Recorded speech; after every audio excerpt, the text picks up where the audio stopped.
Big thanks to Into the AM for helping to support my channel. Use my coupon code RISTER or any of my affiliate links for 10% off of any order from Into the AM. You'll be supporting my channel when you do. Thanks again to Into the AM. This past weekend, Get On My Level X went down in Toronto, Canada. And even though I covered the top 8 extensively in yesterday's video, that wasn't the only notable thing about GOML X, not by a long shot. There were tons of upsets that littered this bracket and resulted in top players crashing down into losers, and new stars rising up to even greater heights. Today we'll be going over every single major upset at GOML X, first going over the big upset runs, and then going over the solitary upsets not connected to any one run. Also, I'll be referencing an upset thread courtesy of Echo Stats. Link to their Twitter, and therefore the threads, are in the description. And so, without further ado, let's begin by going over perhaps the most notable run that didn't result in a top 8 finish, Monty's run at GOML X. Monty, who's widely considered to be the best Game & Watch in America, came into GOML X as the 38th seed, and after sweeping pools flawlessly, moved into top 128. Here, Monty got 2 insane wins back-to-back, defeating Apollo Kage in a Game 5 set,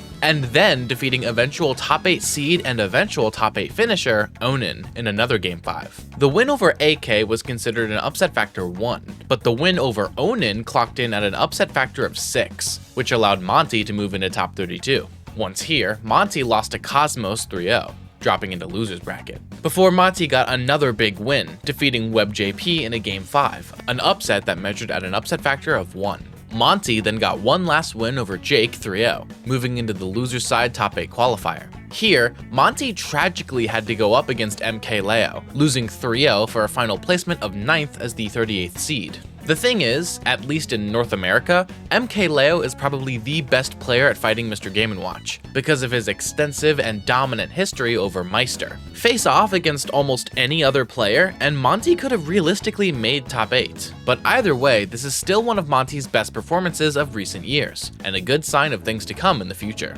The next 2 big runs that I want to cover are actually players who ended up making top 8, and so naturally, we're going to be going over some things that we covered yesterday, just in much more depth.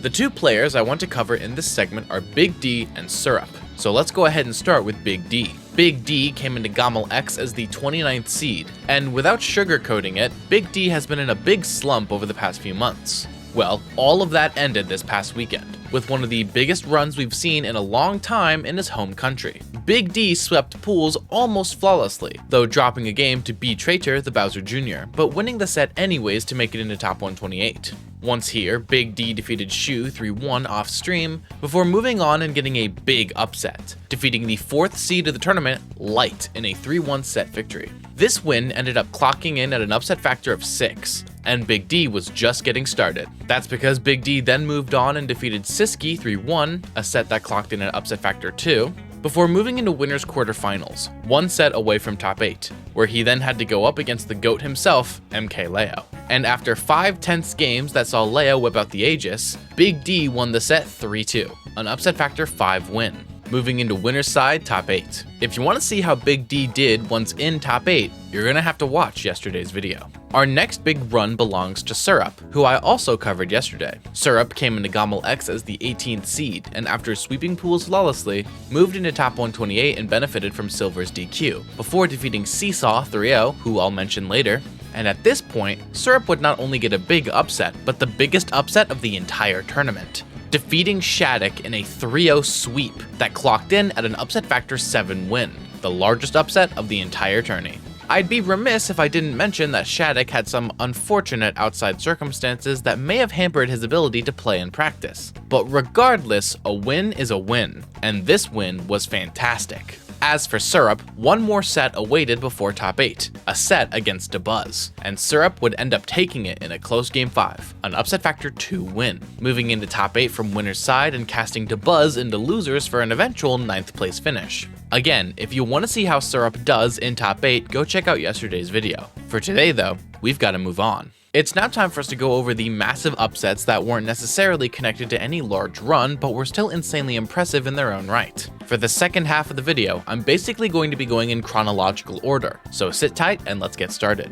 MRW is an Incineroar main from New York who defeated Nadia in a 3-1 upset factor 2 win, and then proceeded to follow that up by defeating Pharaoh, the 45th seed, for an upset factor 4 victory. Miaxi is an Arizona Fox main who upset Black Twins in a Game 5 upset factor 1 to make it out of pools, and then followed that up by getting one of the largest upsets of top 128, by defeating Neo in a Game 5 set for an upset factor of 5. Steve Main and TO for the Battle of BC series, Sam, got an insane Game 5 upset win over Jogibu, the visiting Captain Falcon main from Japan, for an upset factor 5 win. And last but not least for our trilogy of Japanese players getting upset, Incineroar main Seesaw got a Game 5 upset win over Kananabe for an upset factor 5. We're not even done with day 1, and a top 16 seed is already getting eliminated early. Donkey Kong main Gamer defeated Neo 3-1, eliminating the 14th seed at 65th place in an upset factor 5 win. Samus main RJ defeated Snake main Kronos 3-1, an upset factor 4 win that eliminated Kronos at 65th as the 44th seed.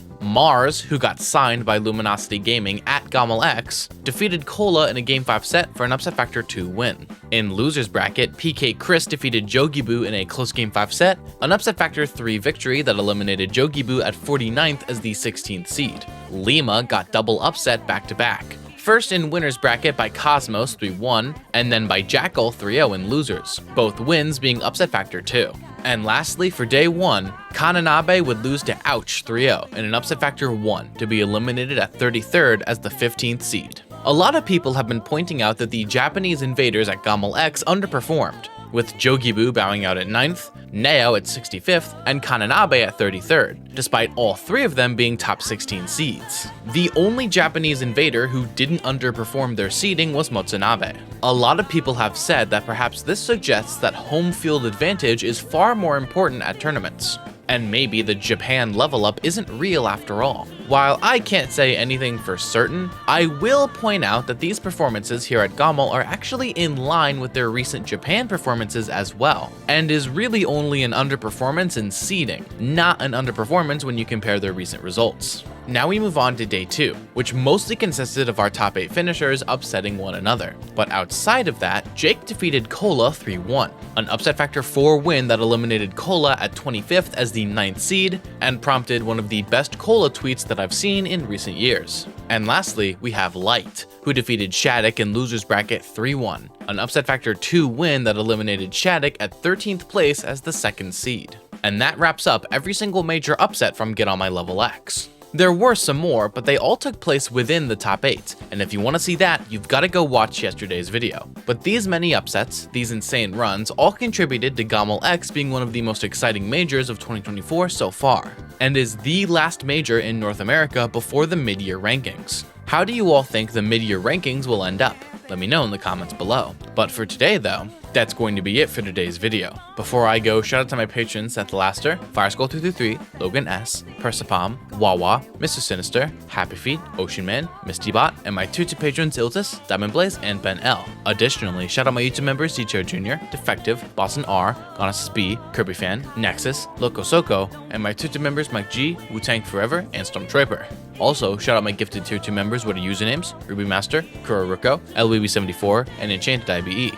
Lastly, extra special thanks to my tier 3 supporters Fat Blizzard, who says Big D will make it out of his slump, Avidoon, who says Mr. Rice is the Go to Smash content, Iltis, who says MK Leo always comes back, and Grant I Am, who hasn't given me their message yet. If you want to support me using any of these methods, links are in the description down below. Don't forget to use my coupon code RISTER in order to get 10% off of any order from Into the AM. And lastly, I want to give one last sincere thanks to Let Me Fly for their continued support of my channel. Link to their Twitter page is also in the description. Don't miss tomorrow's upload, but until then, I've been Mr. Mice, and thank you all so very much for watching.